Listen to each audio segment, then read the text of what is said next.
Okay, what's up guys? Dead Exposure here. If you recall, about a month ago, I released a video stating ideas to see how creative you guys were, basically. So, let's say if there was any kind of potential release in Dead Frontier where you would see an update, it was you guys that were giving the suggestions on what that would be. I got a hell of a lot of cool ideas coming from everybody. And it kind of made it hard choosing who the winner was going to be.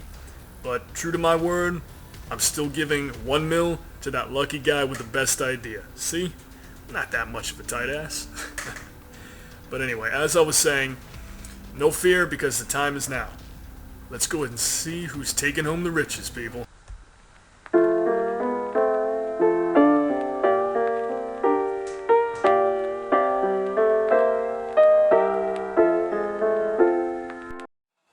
Okay, so first place with the prize of $1 million in-game cash is going to Toxication 3, aka Crash Bash.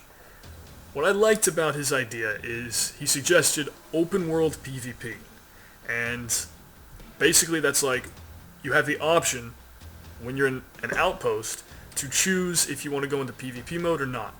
While you're in PvP mode, you can roam around the inner city, loot, do your regular thing, but you always have PvP on. And every other player out there always has PvP on as well. So if you encounter somebody, it's basically a fight to the death. The reason I like that is because it adds some intensity to the game, as well as some much needed,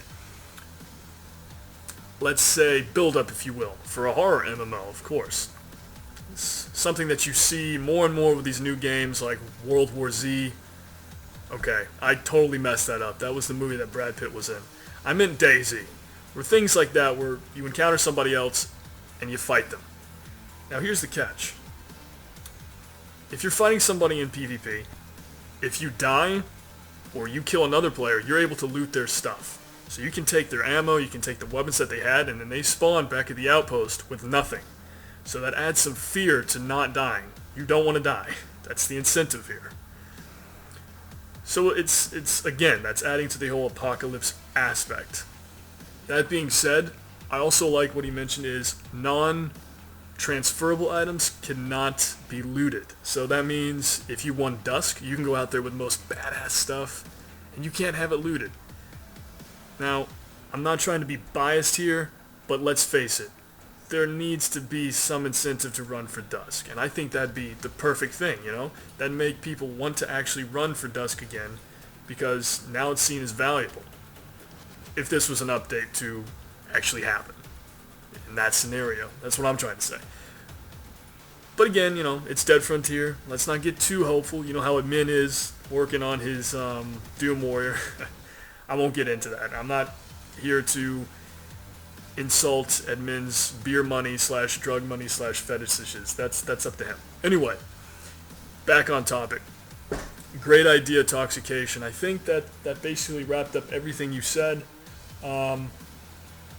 Apparently the areas would be scaled to level, so there would be certain areas where level 75 to 200s, 220s can only be, and so on and so forth.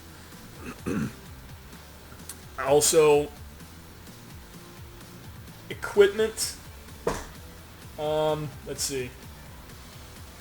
Well, no, I think that's about it. I think I got everything you said here, Crash Bash. If I missed anything, I'm sorry about that, man. But hey, you're still getting $1 million. So, I'm going to be contacting you in-game soon.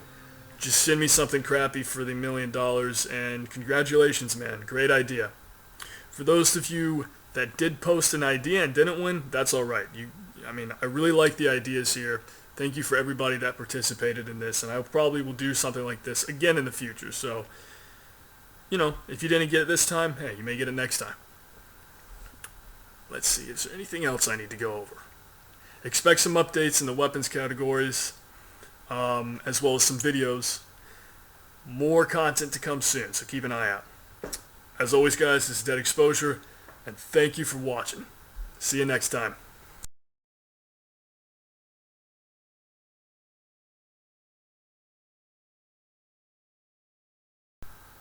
Recommended for me, huh?